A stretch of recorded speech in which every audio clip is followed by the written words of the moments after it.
finally, you're getting the respect that I believe you deserve.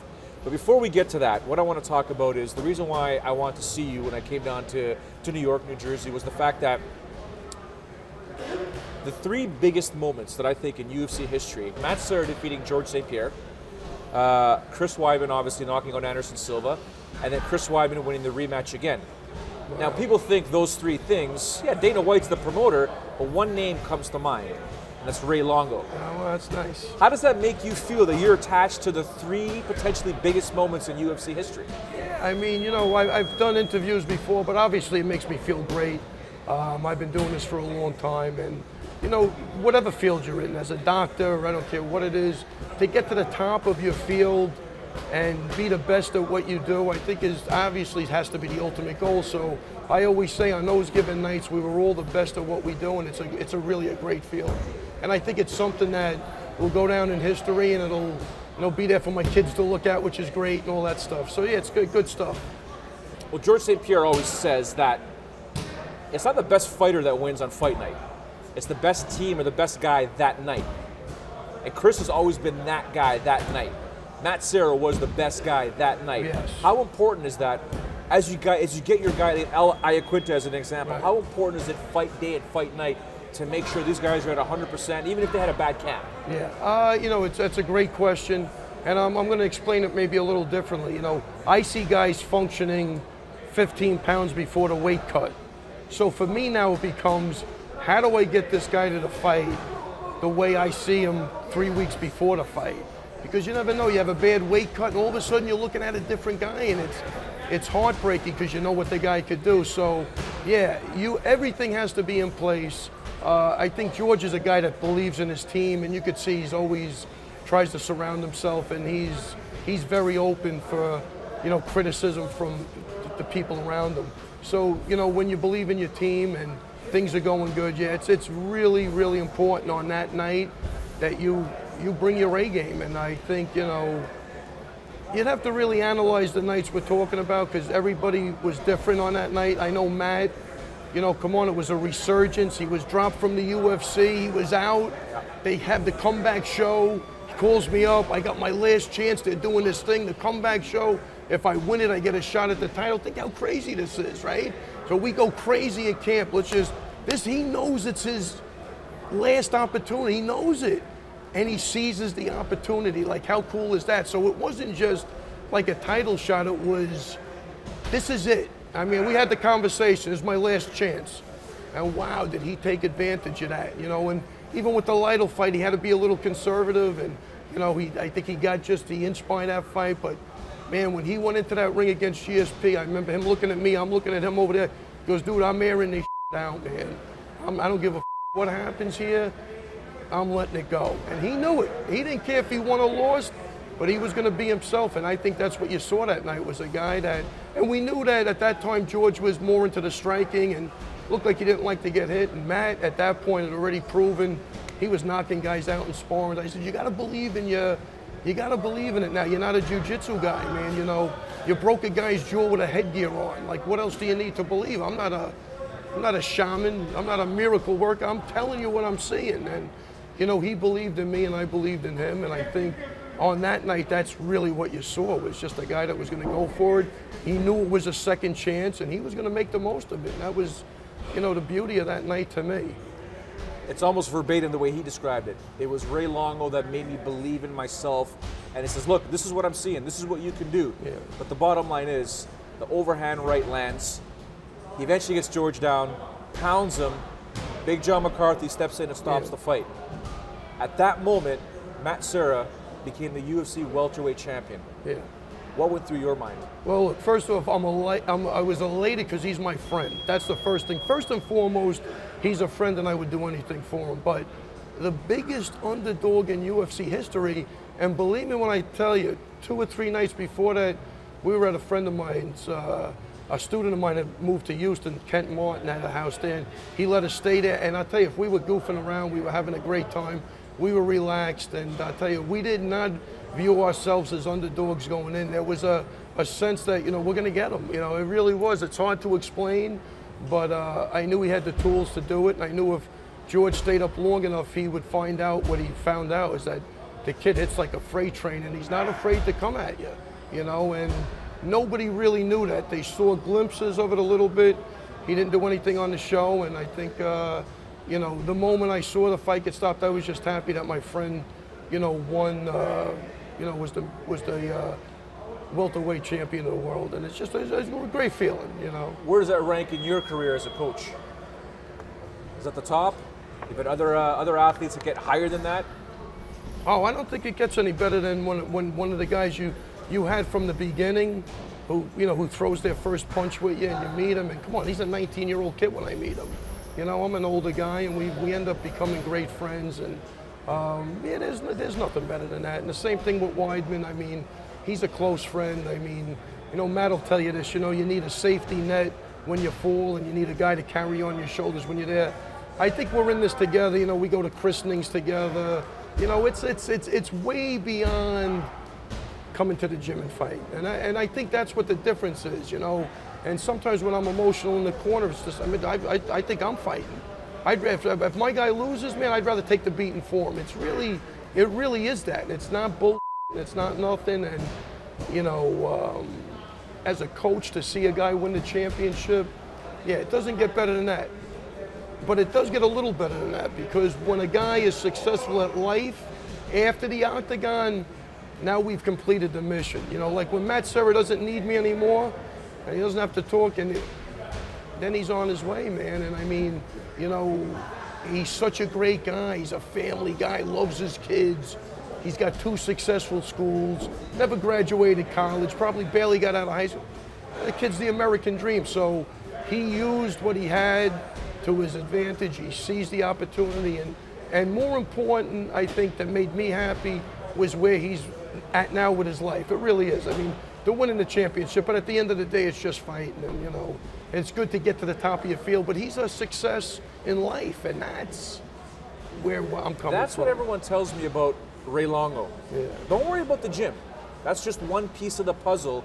It's what happens outside of the gym. Yeah. That's important. Is that what you try and instill in all your students? Well, I think that's what I feel most successful at, is when I don't want a guy, put it this way, I wouldn't want a champion who walks around like an imbecile. I mean, that's not good, but to carry yourself like a champion and to treat people right, and to, again, to be successful outside of the octagon, that's what I try to instill, and that's what I like. And I think we're just so grounded that we get it. Like, you know, I think at the end of the day, we get it, you know. One thing I didn't know, and I don't like using this analogy, but I understand it because, you know, we all come from the same sort of Italian background. It's the handshake agreement. Yeah, you know, I've never been good with contracts. I let people handle that for me, because if I look you in the eye and we shake hands, I got it. If you betray me, that's not on me. That's on you. You don't have any contracts with any of your fighters. Yeah. No, definitely no contracts Why? with any fighters. I just think it would screw up, I don't know. I mean, you know, then it takes away from something. Because you know what? Here's the deal.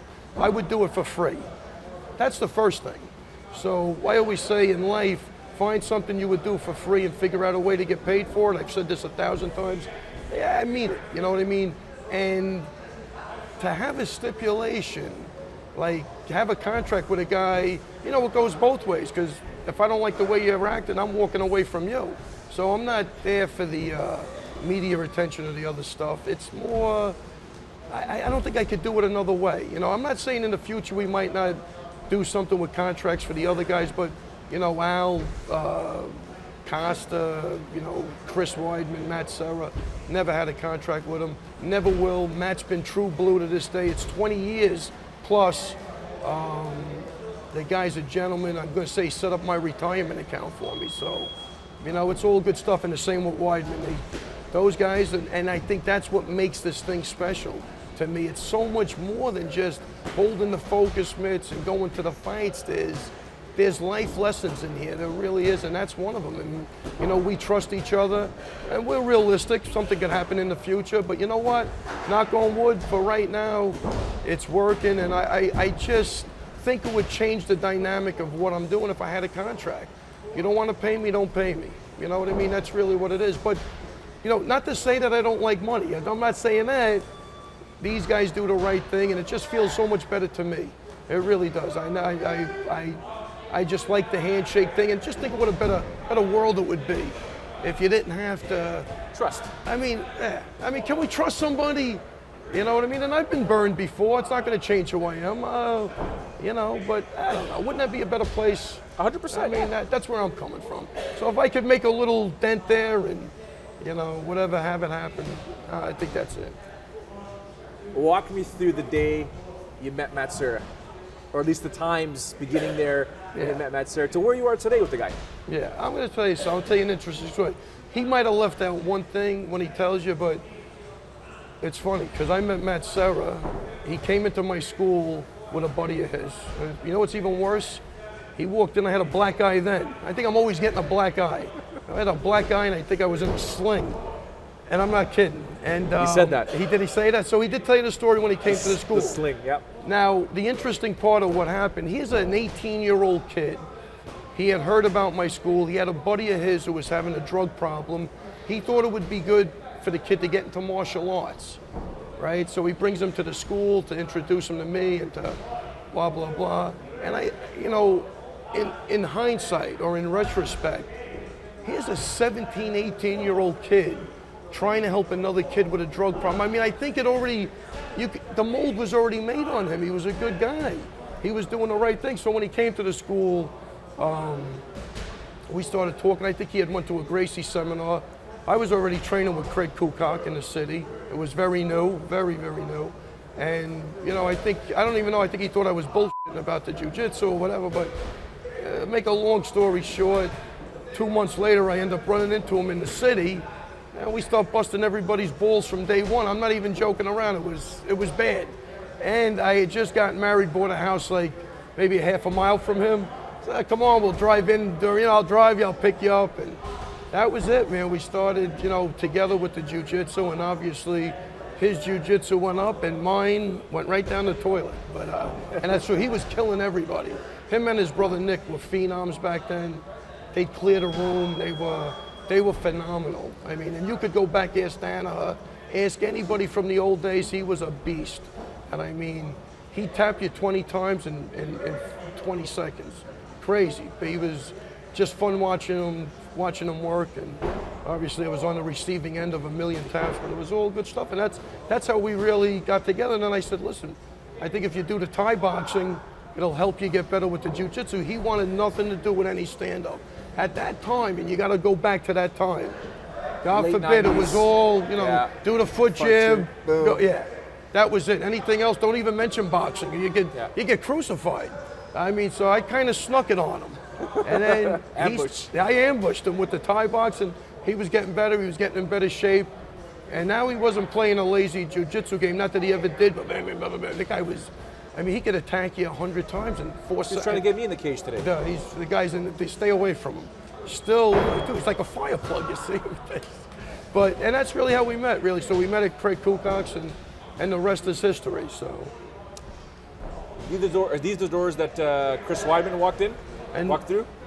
We had to build another place. No, right next door. Okay. 20 feet away. So Chris Weidman, no one's ever heard of this guy, walks into your gym and says, I want to train.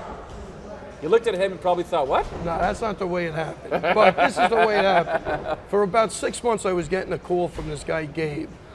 Can I bring down this guy? He's a wrestler at Half Street. He wants to do the MMA. I'm like, no.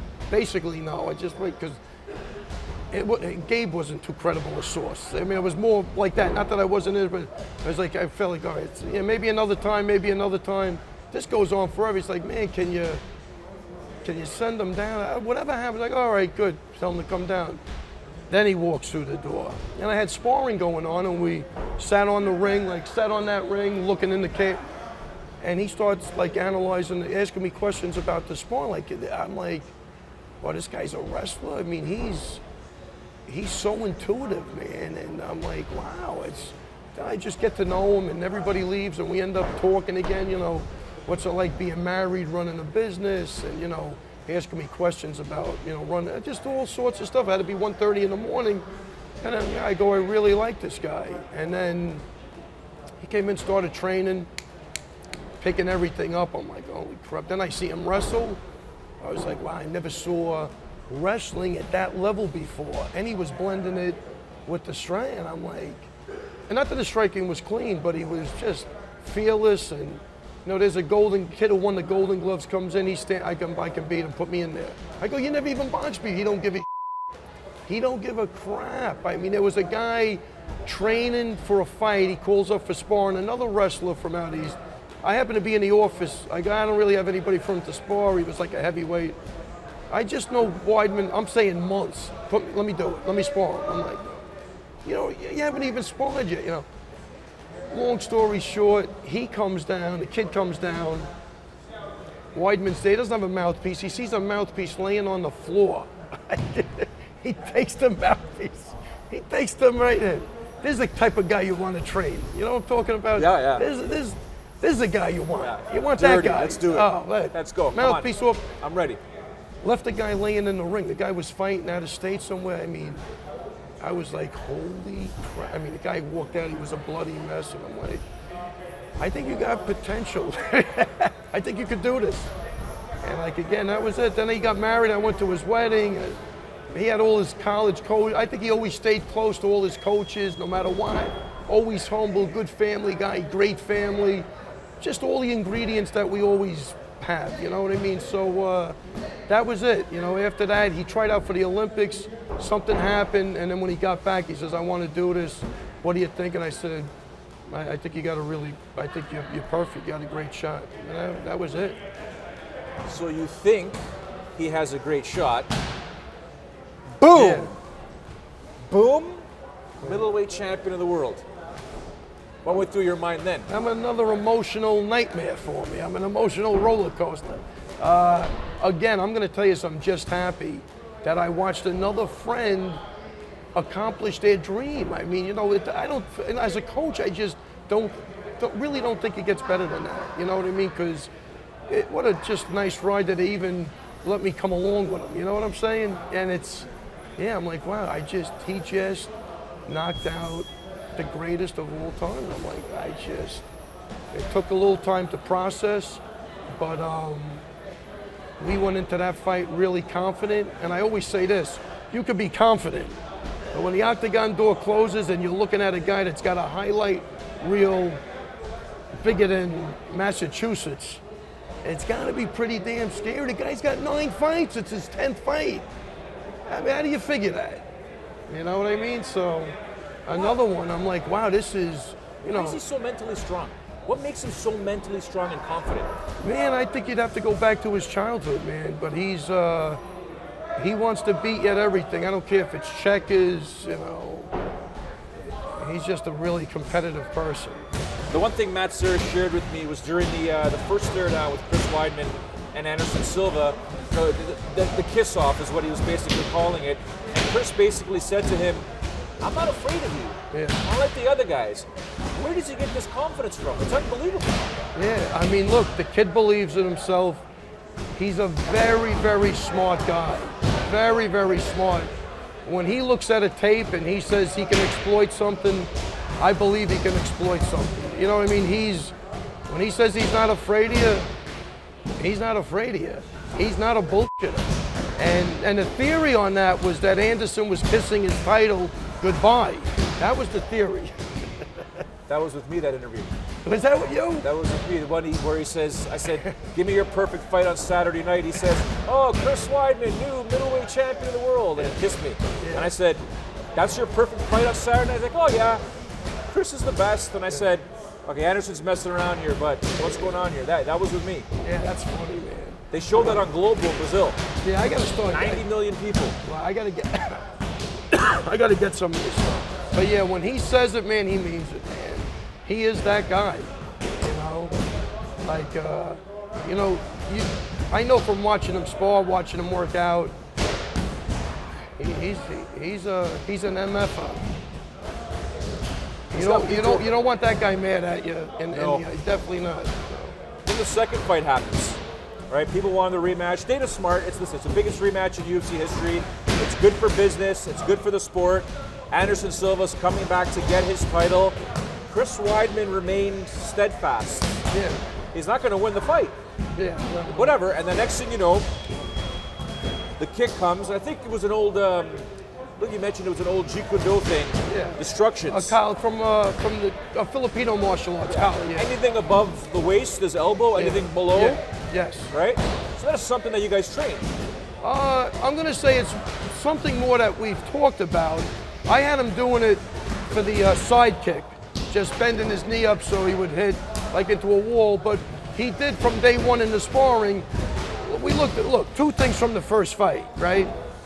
He takes him down, he's ground and pound, looks good.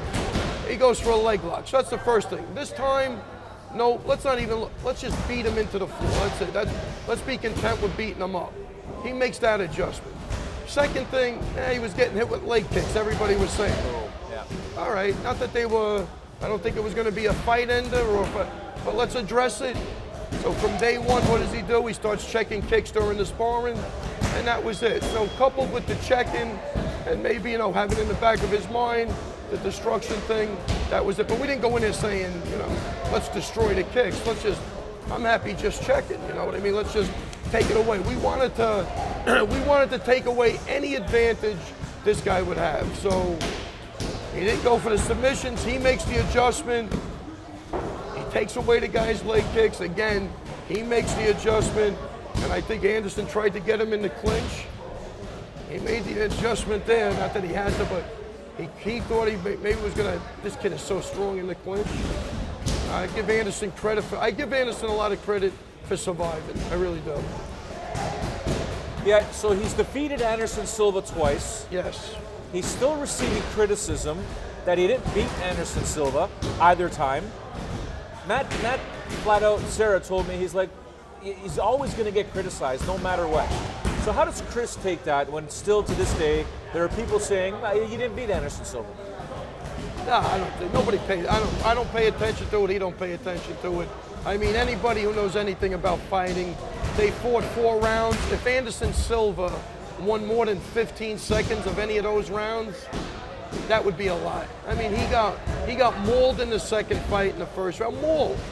Got taken down and mauled. He got knocked down. And if he's lucky, he hung on to him, most of the fight I think would have been over. And you could have made a case for it maybe even being stopped. And then in the second round, nothing much was happening. And the guy, again, he didn't set up. I think he was so frustrated that he started winging kicks. He got taken out of the game. The other guy's calm, cool, and collected, just looking at him, checking kicks, and it happened. So I don't think anybody paid any attention to that. It's just something that, the people that are in the know, and the people that aren't, who even cares?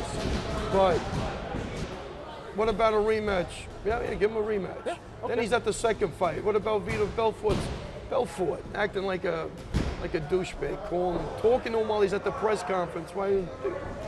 Well, it sounds good. You don't give a man. That's, like I said, it was Frankie Edgar and George. Yeah. That literally, when I talk to people. Yeah.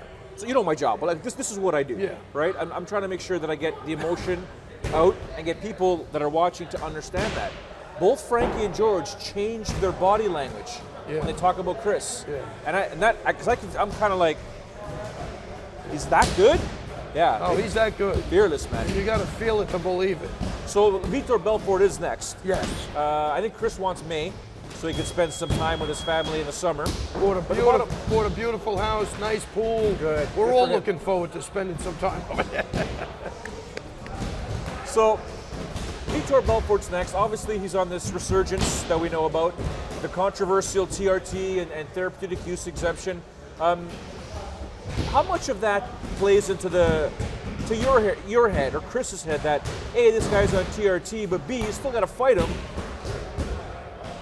Where does all that lay? First, I can tell you one thing from knowing Chris. He will use that as a motivational thing for himself to just beat him that much worse. I can tell you that 100% is going to be, no one's going to give a what he's on. He's losing the fight either way, is my opinion. And, from a sportsmanship thing, I just think the playing field should be level. That's all. So if that means coming off the TRT, that's all I'm looking for. Whether he stayed on, I don't care if they fought in Brazil Hong Kong, New Jersey, Weidman's going to beat him. And he'll use that as a motive. He's not going to get psyched out by it. I guarantee you that. That's definitely not happening. And we'll see what happens. But if it's unfair, I just think it's unfair. And I hope the Athletic Commission makes it fair. That's all. Of course, a lot of people are talking about Anderson Silva. What if he does come back? Will there ever be another fight with Chris Weidman? Is that too far under the radar right now, or do you potentially say, you know what, yeah, it might happen? Yeah. I don't think it's going to happen, and I'm personally not interested in myself right now. And, you know, I think for Anderson, I wish him the best, speedy recovery if he wants to take another fight, but I think it's going to be diminishing returns at this point for him. He's getting older. You know, when you get older, it's tough enough to stay at this level. Now you have an injury, so you're out of training. Psychologically, who knows? But I wish him the best. I'd love to see the guy get a couple of wins, but personally, I'm not interested in watching Chris and him fight again. How did you get started in martial arts? I'll tell you, I got started, I was a young kid in the neighborhood, and we're talking like 1973, which is... Here? Oh, yeah. And, you know, I was always good in sports, so I always played ball, baseball, football with the older guys, and they would talk about this little guy that, you know, was flipping people, and everybody was afraid he's a martial. And I was like, me, you could flip a guy? You know, it was just one of those things. I was a young kid, and I eventually ended up meeting this guy. He was a black belt under Miyazaki back in the early 60s. Then he did Chinese Kung Fu with Alan Lee in the city, and I met him at like a recreation night. He was teaching people, and that was it. I started really with Chinese Kung Fu, and I thought the guy was phenomenal. And yeah, when I went to St. John's, I was on the karate team, Henry Cho, just for maybe a year.